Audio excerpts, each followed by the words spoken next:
Hey y'all, and welcome back to the Wannabe Author, the podcast that pulls back the curtain on the publishing world, traditional, self-publishing, and more. I'm your host, Taryn Christine, an author navigating the turns and plot twists of getting books into readers' hands.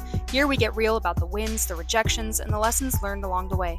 Whether you're chasing an agent, going self-published, or just curious how it all works, you're in the right place. Let's get started. Hey y'all, and welcome back. I'm your host, Taryn Christine. And today's episode is one I've been really looking forward to sharing with you all. I won't lie, every time I get to sit down and introduce you all to a new guest here on the show, I'm just filled to the brim with so much joy, excitement, and gratitude. Because a lot of the guests that I invite onto the show are people, authors, individuals I've had the opportunity to create long-lasting relationship and friendships with over, I'd say, the last year. A lot of them I met over social media, networking, especially while I was in the traditional path to publishing my debut. But they've continued to support me. I've continued to support them, and it's been just such a privilege to interview each of my friends, people who have been such amazing inspirations for me in my own journey, and to see them succeed. And today's guest is one of those. Today's guest originally was a self-published author. Her book, Dream by the Shadows. I've read this book. It's fabulous, by the way. But lush and vividly imagined, this seductive gothic fantasy is filled with magic, secrets, and a dreamy, shadow-haunted romance. Yes, it is. And it's fabulous. I had the best time reading this book. But anyway, this author originally self-published this book. It was later picked up and was traditionally published end of August 2025 and has hit the New York Times bestselling list. It is such a huge honor to have this author with us today. I am so excited for y'all to get to know her more and just fall in love with her the way I have. The insight and inspiration she had to offer was just invaluable, and I am so excited for you to be inspired the way I was listening to her. It is my absolute honor to introduce you all to my friend and New York Times bestselling author, Logan Karlie. Logan, hi, welcome to the Wannabe Author. Hi, thank you so much for having me. I'm so honored to be here. I'm honored to have you here. Literally, you're like my celebrity crush, so it's just fantastic to have you here, especially so soon after release and everything. Oh my gosh, you've had so many crazy things happening with books and all that, and I'm so excited to dive in. But before I get ahead of myself, which I usually do, my first question I love to ask my guests is, what are you currently reading? Ooh, so yes, as you know, Dream by the Shadows, my debut novel, just released into the world a few weeks ago, and I recently got back from tour, and now I'm finally I feel like the sky is just wide open for me, and that I actually have time to sit down and read, which is so exciting because I feel like I just a couple weeks ago was very much not in the headspace where I can read things. So what am I currently reading? So I recently read, it's by Jordan Stephanie Gray, her adult romantasy debut, which is coming out next year. It's called The Wicked Sea. It is so incredible. I had the honor of reading that early for Blurb, and I am just like dying for that book to be out into the world. It has a siren mermaid FMC who it falls in love with a warlock and he has wings, and it's just like the most incredible adventure, refreshing story to come back to. So yes, super excited. Recently read that, and then I'm about to start reading the sequel to Nightweaver by R.M Gray. That's sitting on my nightstand. That's also not out yet, so I feel bad kind of talking about these two titles that aren't officially out in the world. But I guess I it's just part of being an author. One of the cool things is that we get books early, and so those two books are waiting for me, and I am also excited to dive into, I haven't read it yet, but Immortal Consequences. Ivy Marie, I am just like, I feel like that's so perfect for fall. That's also next on my TBR for sure. Love. I actually love hearing about all the books we get to look forward to. Like authors will come on and be like, "Yeah, this isn't available for a really long time, but I'm reading this." I'm like, Well, I have something to look forward to then. That's fine. Yeah, add it to your TBR. I know. I said those two titles, and then I'm thinking to myself, wait, these aren't actually out yet, but be looking forward to them because they're both so good. No, they sound fantastic. I'm actually in the middle of Nightweaver, and I'm excited for you to read Immortal Consequences. It's gorgeous. Oh, Wait. love it. Okay, I'm so excited to dive in because I had the privilege of finding your book and reading it, and it was Dream by the Shadows truly was just so much fun. I feel bad for all my Goodreads followers because they were taken on quite the spectacle of me freaking out every 2 seconds. That It was the best. So it's been so exciting not only seeing your journey, but also, well, journey to publication, but also seeing how these last couple weeks have been for you in release and tour. But to start out, I would love to know your origin story, like how you came from having this idea for Dream by the Shadows, sitting down, writing it, and being like, I'm going to publish this one day. my origin story. I will try to condense this down because I think it's so interesting. The more that I talk to other writers and authors, I realize, as you realize, and as you know, there is no one clear path to publication. Everyone has such a convoluted path, and there is no one singular right way to publication. So I will definitely be sharing my story here in a second. But yes, I just want to preface this by saying that my story is very unusual, as but that's also, I think, applies to many other authors. So Dream by the Shadows is very much the story of my heart, in that I have been writing this book, writing it, rewriting it, drafting it, putting it aside for a few months, forgetting about it for a year, seriously, for the course of maybe a decade. I'm 31 years old, and I sincerely started writing this probably when I was a freshman in college, or even like a senior in high school. I started to get the beginning ideas for Dream by the Shadows. So I will kind of say that when I started writing this originally in college, I was also studying English literature at the time. And any other English literature major who's maybe like in the audience listening, they'll know that when you study a lot of English literature, you learn to study and critique and analyze writing. And which can be a great thing as a writer when we can look at our own writing and critique it and analyze it. But there comes to be a point where if you're too self-critical about your own writing, that it's very impossible to keep pushing forward. So that was me as a college student and as a young writer. I would write the first maybe 20% of the novel, criticize it, redo it, but I could never move past that first like 20%. Seriously, I think the first 20% of Dream by the Shadows haunted me for years. So fast forward a little bit, I, was always writing in the background and working on this story, but life as it happens kind of got away from me. I started working as a full-time high school English teacher. I went back and got my teaching license. And it's so funny. I feel like it was almost the procrastinator in me who very much loves like the rush of a deadline and feeling like time is slipping by. It wasn't until I had the weight of a full-time teaching job, which is a lot. I also had two young kids at the time, that there was something that clicked in me to say, okay, wait, I have always wanted to be an author. I've always wanted to finish a book. I've been working on Dream by the Shadows for forever. What am I doing? I'm letting this slip away. So it was something like just feeling all this pressure, like life was slipping by and that I wasn't going to ever achieve this dream of finishing a book because I hadn't even finished writing a book at this time. There was something that clicked in me when I was in the weeds. I was in the midst of it all, and it was like life on level 100, challenging to try to find time to write. It was like, okay, 5 minutes during my lunch break, a little bit of time here at midnight after the kids have gone to sleep on my phone. It was very chaotic, but there was just something in me that clicked. I need to finish this book. So within the course of like a couple months, I finally finished a first like true full draft of Dream by the Shadows, edited it back and forth, and then finally had that polished manuscript. And I don't know if you want me to talk now about like the publication side then. So if you want me to go into that.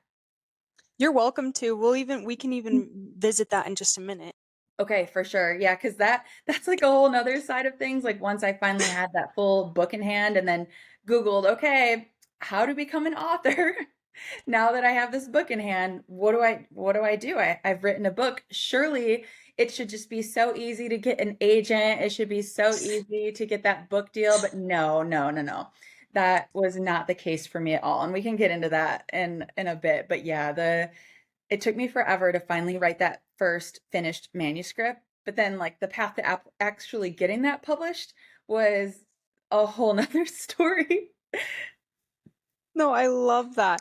And I, having seen just a little bit of your publication, I'm excited for you to really dive into that. But I feel like I'm very much similar to you with the whole feeling like the deadline and the chaos of writing just whenever you absolutely can. I love that. Um, okay, so when it comes to writing, do you, because you are working on a sequel right now, right? Am I Yes. totally crazy thinking Yes, that? you are totally right. So it's funny, when I got the book deal, Dream by the Shadows was already written, so we did some edits, but it wasn't anything super major. But as soon as I got the book deal and I was under contract for the first time, it took me 10 years to write Dream by the Shadows, but when you get a book deal, it's the complete opposite. So I actually had to finish the sequel back in February. So I've had the sequel, Cursed by the Dawn, which the title was just revealed over the weekend, which was super exciting. Yeah, I've had that book finished for months and we're just working on edits. So I turned in copy edits a few weeks ago and then I've gotten my proof read like past pages recently. So, yep, sequel is written and almost finished. That is so exciting. So, with the difference between your first book and second book, I know it was kind of crazy with your first book, just trying to get in time and stuff. But my question is, do you have a routine now that now that you have to sit down and write this book? Are you like an outliner, a pantser? Is there a specific location you have to write in? And just paint the picture for us what it looks like for you to write now. So it is funny back when I was writing Dream of the Shadows, it was like you had mentioned, it was very chaotic. It was very much trying to find whatever time just happened to fit into my schedule. And it was feeling like a lot of pressure to finish, but also there wasn't anyone over my shoulder telling me, okay, Logan, you need to finish this book in 4 months. There wasn't any accountability. So what changed for me is when I got my book deal, I was able to quit my full-time teaching job. And so I've been a writer full-time since last August. But what has been so interesting about that is that it's really changed how I write. So with Dream by the Shadows, I was very much, which kind of getting into the story really quick of Dream by the Shadows, one of the top comments or like feedback points that I get back from readers, which I honestly deem as a very positive complimentary thing, is that readers will often say that Dream by the Shadows was very hard to predict, that they never knew quite what was going to happen next in the plot. Well, that was because when I was writing Dream by the Shadows, I wasn't following a plot structure or a story structure. I was truly writing it without any time constraints. I was writing what I wanted to write under no deadline. And with the sequel, Cursed by the Dawn, it was the complete opposite. So I had to completely shift how I write. When you're under deadline, it's no longer, okay, I need to find the perfect, beautiful day to write. I need to be in the mood. I need to have my coffee, my music. No, you have to like sit down and write. It's your job now. So I went from being a night owl writer to having to like at 9 a.m. sit up bright and early and have my brain working enough where I can write. So I've done some things to trick myself. My office is very dark.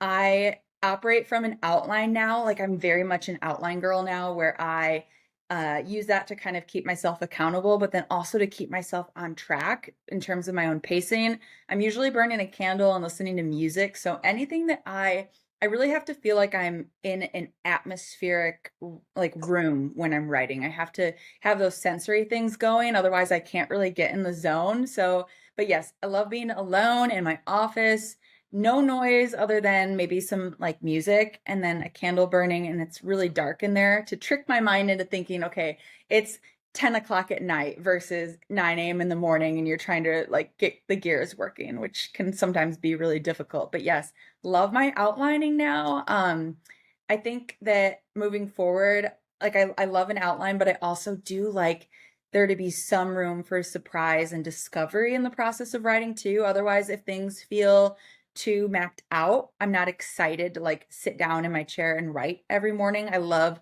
discovering things too. So I find that a nice mix of having that outline, but then also being flexible enough to discover things as I go is at least working for me in the 2 books that I've written so far. No, I love it. And I can what is it, back up those readers and what they're saying. That I loved that I could not guess the next plot twist of your book. Like I was constantly on this roller coaster of like, oh my gosh, I didn't see that one coming. So yes, I can back that for sure. I love that. Okay. So this is a big reason why I wanted to wait on your publishing, because one of my big things asking regarding your journey is what was the most surprising aspect? I Mhm.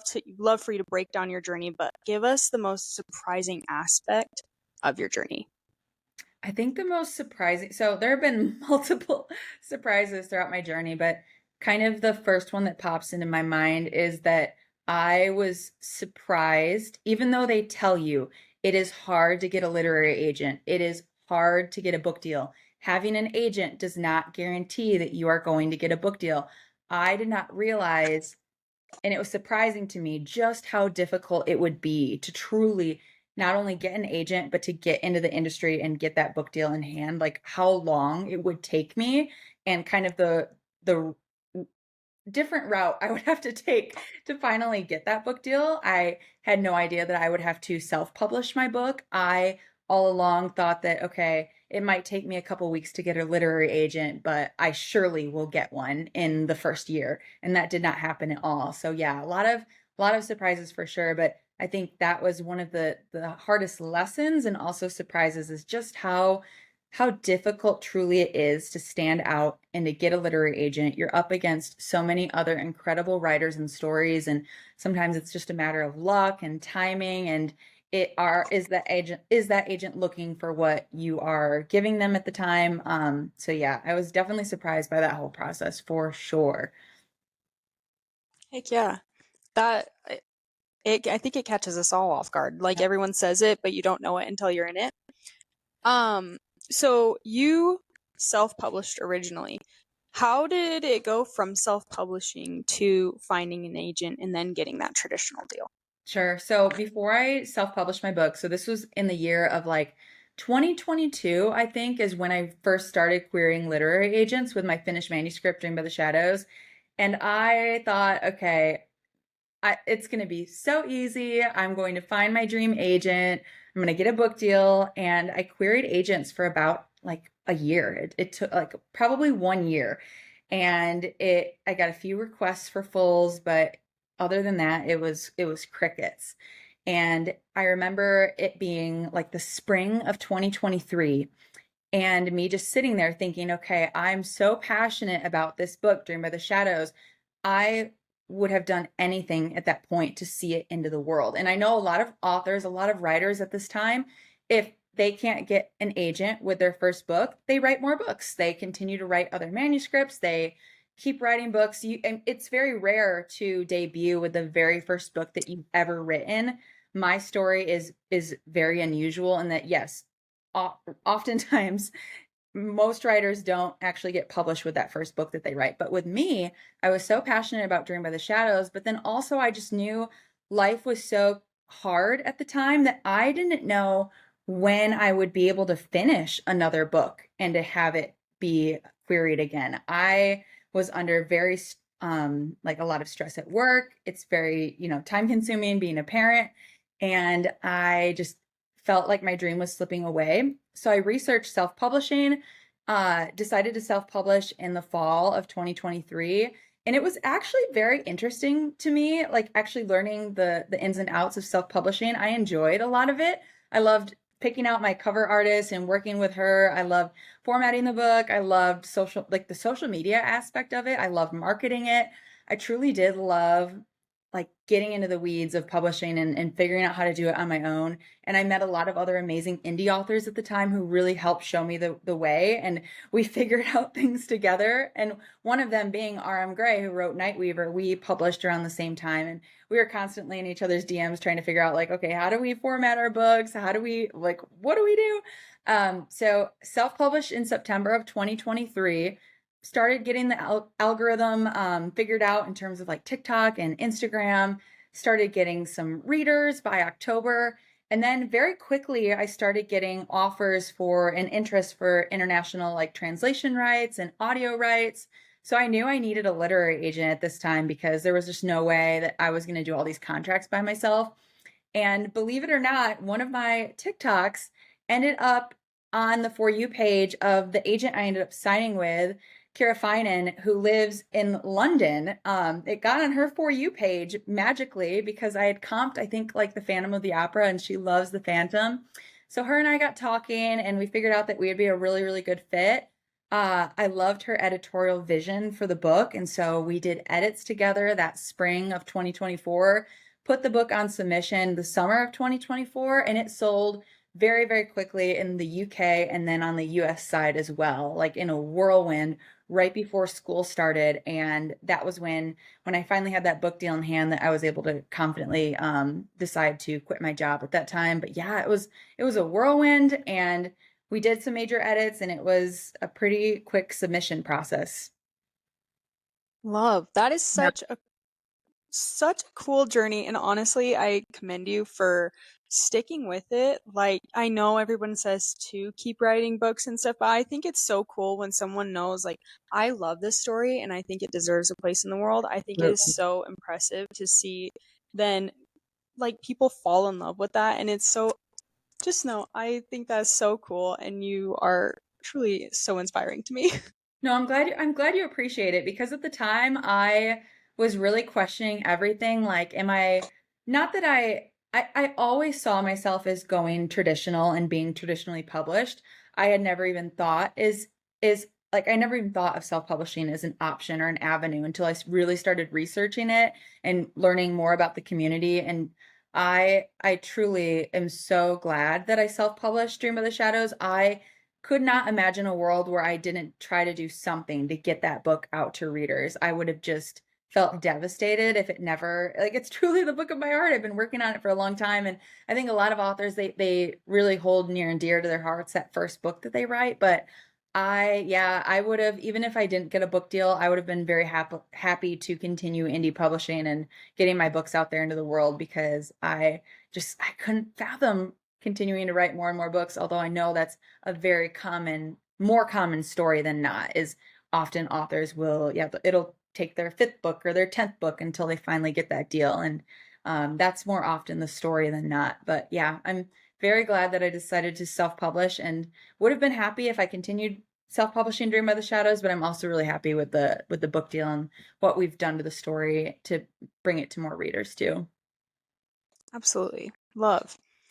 Okay, now, what is something you wish someone would have told you when you were a wannabe author as you were trying so hard to get this book out into the world, whether it was through the self-publishing route or the traditional route? Hmm. I feel like there's so many things that I wish I knew from the beginning. I remember at the start feeling very discouraged often, or feeling like time was slipping away, or that I was on, and this is also just me and my own issues maybe, but I feel like I set so many high parameters and expectations for myself and a timeline, and part of that pressure did help me find the drive to publish Dream by the Shadows and to fight for it and to do whatever it took to get that book out into the world. But I wish someone would have really sat me down when I was feeling all that pressure and discouragement and just letting me know that like publishing is a long game. It is not something that can happen just overnight success. Like, your passion for storytelling and your passion for writing always needs to come first. Like, you need to remember your why, is cheesy or cliche as that sounds. Like, why are you doing this? Why are you writing in the first place? If I would have had that more at the forefront of my mind in those early days, especially, I think that would have been really encouraging to me. or even just to also communicate and form community with other authors earlier on. I wish someone would have told me like, okay, Logan, you don't have to do this alone. You should be reaching out to, and which I eventually did, but forming a community with other authors who are at the same stage as me, but then also authors who are further along and also authors who are maybe just getting started. Forming community so that you're not just in this isolated bubble of fear and discouragement.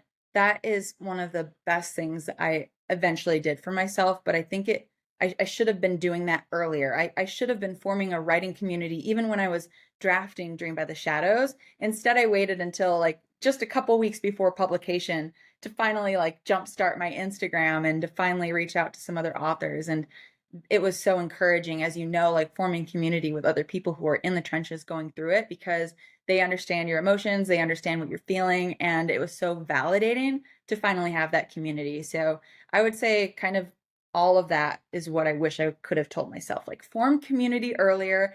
Don't feel like if you don't get this book published in a year, or if you don't get picked up in an agent by an agent in a year, that your career is over. Like that, you've got your whole life ahead of you. There is no timeline for success. Your dreams don't have a deadline. Like, there is so much more time for you to be able to, like, your opportunity hasn't passed you by, is what I would have wished I could have told myself too.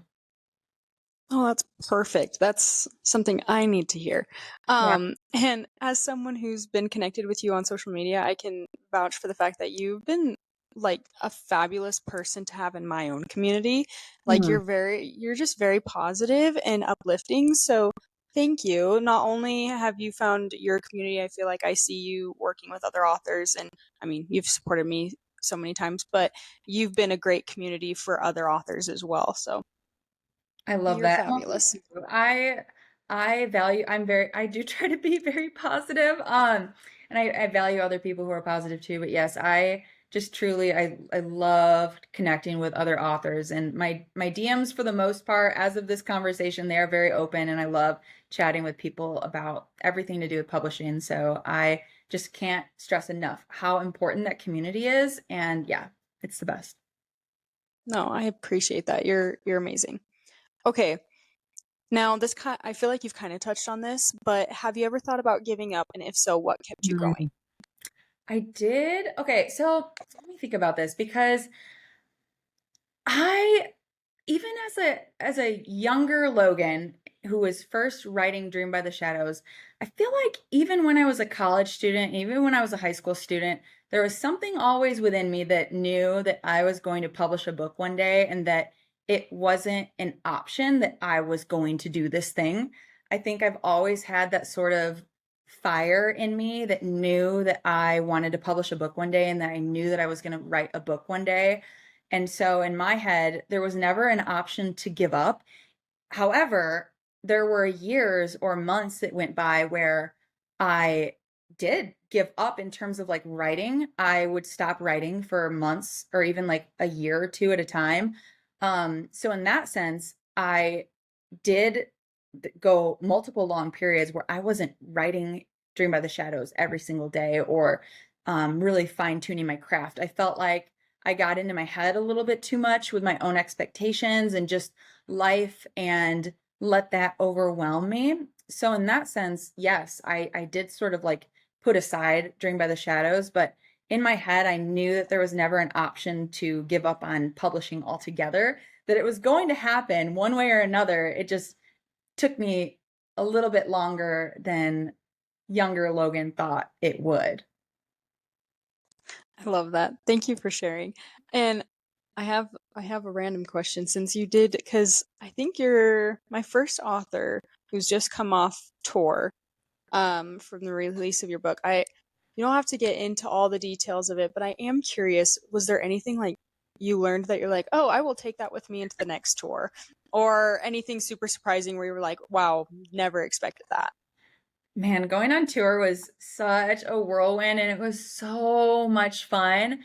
I feel like there are a couple things that were surprising to me. I wasn't expecting, which I think is so fun, but there were a lot of requests from readers who, when I was signing their books, they wanted a very specific quote or a favorite quote of mine. And I did not go into tour with like a list of fun book quotes in my mind. So it took me a second to remember the fun book quotes that they were wanting me to quote. So I thought that was really fun and surprising. It was also really surprising and amazing to hear how far some readers traveled to come see me at my events and to get a book signed by me at these events. It was just so awesome meeting so many readers from all over the place, including people who I've like talked with online, other author friends. That was really, really surprising and amazing. And then just like a logistical thing, in my head, I thought, okay, I am going on tour to these 7 cities, 7 bookstores. I'm surely going to have plenty of time to browse these bookstores and shop for myself a little bit. But no, there was no time from the second that I set foot in those bookstores. It was go, go, go, sign stock, prepare for this, take pictures of this. So it was much more of like a whirlwind than I thought. So I wasn't able to do any fun book shopping. So that was sort of sad. I was able to visit all these really cool bookstores like Mysterious Galaxy or the Rip Bodice, and I didn't actually get to shop, but everyone was so nice. The booksellers were incredible. Um, Taking a flight every single day is chaotic and crazy, but I survived. But yeah, it was just such an amazing experience. And I feel like now going into tour, next time that I do events, I'm going to have quotes in my mind that I want to like write in people's books. I'm also going to kind of pan out a larger window to get to the bookstore early and to like sneak in there and shop for myself. And then also too, I am definitely going to continue to bring art prints next time because readers loved having the character art given to them along with a signed copy. I thought that was really cool. Love. Okay, thank you so much for sharing. Also, your art is the art you get for your book is absolutely gorgeous. Thank So you. yes, I would be one of those readers going feral for an art print. The art was so much fun to give out. I love getting art commissioned. I don't see that ending anytime soon. So yeah, I definitely will continue that next time. That was super fun. And then just also too, tour was so amazing because I felt like the questions that readers were asking too were so in depth and so interesting. It was just I don't know what I was expecting. I live in a very rural area, and so we don't have access a lot of times to big book events or author events. So I hadn't really ever been to a book signing before or an author event before. So I wasn't really sure 100% what to expect, but it was great. It was super, super fun. Good. I'm so glad. I'm so glad. That's awesome. Okay, now this is the second season of the Wannabe Author, and I've been really focusing on network, conversation, and connection. So I've been asking all my guests, what is one conversation or exchange in your life or during your journey to publication that has stuck with you? And it could be advice, kind words, or harsh criticism. I feel like there's again so many things that kind of stick with us, both good and bad. So something that stuck with me, and maybe I don't know, I don't want this to come across as discouraging, but I think for many writers and many creatives in general, a lot of us have had an instant in our past where we've had someone doubt us or so doubt within ourselves that turns into a fire that fuels almost this, like, at least in me, a stubbornness to succeed no matter what. I'm not going to name the person, and I don't even know if I could 100% recall their name, but there was I will say a professional, so a professor at one of my universities that I used to study at, that when I was trying to decide whether or not to study creative writing professionally, so to get an advanced degree in creative writing, there was a individual at the time who said a comment to me that made me really question if I had what it took to be an author. And that comment at first really hurt me. It made me think, okay, I'm not a serious writer. I'm writing romantic fantasy that's not serious, or I haven't been doing this long enough. I haven't written enough books to be taken seriously. But their comment ultimately fueled a fire in me to like re-engage my own work and to try even harder.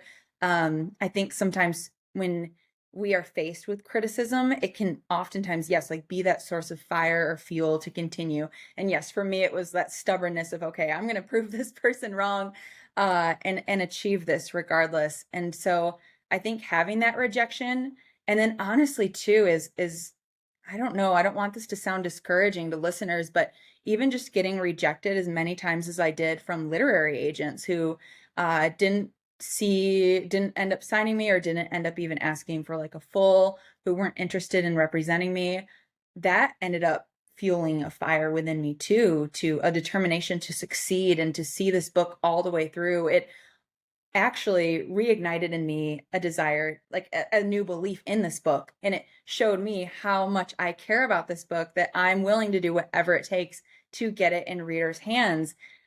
This wasn't just a throwaway idea for me. So I don't know if that 100% answers your question, but it was almost like those rejections of telling me that maybe this wasn't for me or maybe this isn't a right fit, that made me really reevaluate what I valued and what I wanted out of this career. And at the end of the day, that was to get Dream by the Shadows in front of readers.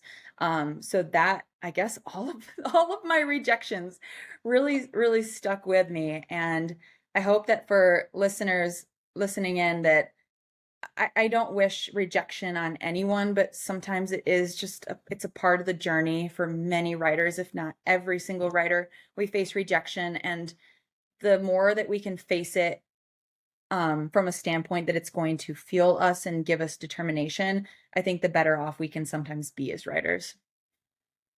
Absolutely. And honestly, that was perfect. Thank you so much for sharing that because as much as I love hearing words of encouragement from people saying like this helped me or whatever, I love hearing like this tore me down, but I fought my way back up. I think that is so inspiring. So that was perfect. Thank you.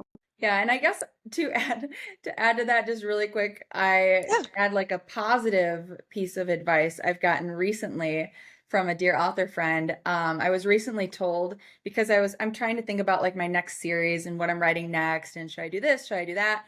And she sat me down and said, "Okay, Logan, at the end of the day, you need to pick the idea that is going to be so that you are excited to write about, that you feel passionate about. At the end of the day, you are the author. This is your story. And even if you are looking at what books are being published right now, it's great to find other books that are similar to yours, but it's also more important at the end of the day to write a story that you are fully passionate about, that you know is going to consume you and that you're going to be excited about. Because when you're writing a story that you're excited about and you're passionate about, it's going to come through on the page, and readers are going to be are able to tell that you're passionate on the page, and it's going to have that spark of life. And you can almost, I guess, I feel like I can almost sense it. The books that I feel like the author was especially like driven by or especially passionate about, you can almost feel that passion come forward and that creativity come forward on the page. And when you're writing the story of your heart and the story that you truly want to tell and are excited to tell, it makes a difference. So you need to sometimes take a step back and not necessarily write what everyone else is writing, but write what you're excited about. Yes. Yes. 100%. I love that. Okay. Now, these are just the little cute fun questions, but outside of being an author, what is a fun fact about you that most people don't know? Ooh, so I guess fun fact that I don't talk about enough, but I used to be a high school English teacher, but I am a mom of two young boys. So I feel like I don't talk about that enough in terms of like my family life. But something else about me, I hoard candles. I have a whole candle closet, and I'm also like a really big fan of antiques. So my whole house is like filled with antiques, and I love to go antique shopping. But yeah, so I guess yeah, a couple different things. I used to be a high school English teacher who also taught high school yearbook. I'm a mom of two young kids, and I love candles, antiques, and I also play a lot of video games. I don't know if I talk about that a lot, but I love video games and get a lot of inspiration even from my own writing from the process of playing video games, because there's just something that can be so immersive about a fantasy role-playing game that I think sometimes lends itself to inspiring the stories that I write too. Love that. Love. Okay. What is your favorite trope to read or write in? Ooh, I love tropes. I think my favorite trope, so I love enemies to lovers, but I think even more than enemies to lovers would be forced proximity. There's just something about getting two characters together and they cannot leave for whatever those external situations are. I love forced proximity. So even yeah, with Dream of the Shadows, they're trapped together in a dream. You can't get much more close than that. So love, my heart is enemies to lovers, but I love, love, love forced proximity. Oh, and you did so well with that. Thank you. Of course, of course. Okay, last question. What is next for you? Any teasers on the sequel or future projects in the works? So the sequel is coming out next year. So Dream by the Shadows is the first in a duology. The second book has been written, Cursed by the Dawn. We just revealed the title for that last week, or yeah, this past weekend. And that book is coming out in 2026. I don't have an official release date yet confirmed, but the cover reveal is going to be in December. We do have that confirmed. So cover's coming soon for Cursed by the Dawn, and you won't have to wait long to finish the duology because it's coming out, I think maybe probably summer 2026. And then in terms of what's next, I can't share a lot about my next series, but I do want to give a little teaser, and that is that this next project that I'm working on is going to be a loose retelling of a very classic piece of literature that has not really been done before.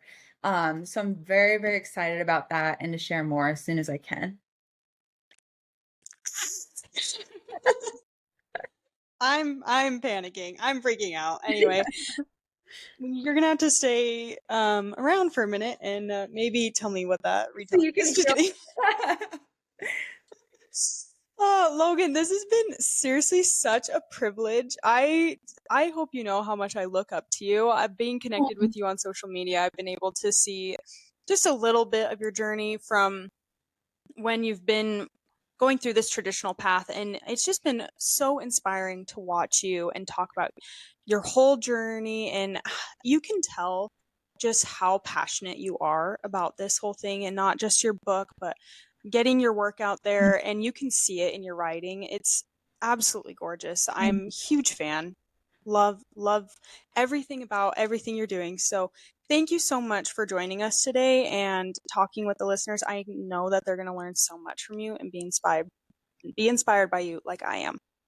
Thank you so much for having me. This was truly amazing. I feel so lucky to be here chatting with you. I can't wait. You're the best. Okay, I'm so excited to see everything that you accomplish, but I'm going to go ahead and close out with the listeners if you want to stick around for a second. Thank y'all for listening. We will see y'all next Thursday. Bye.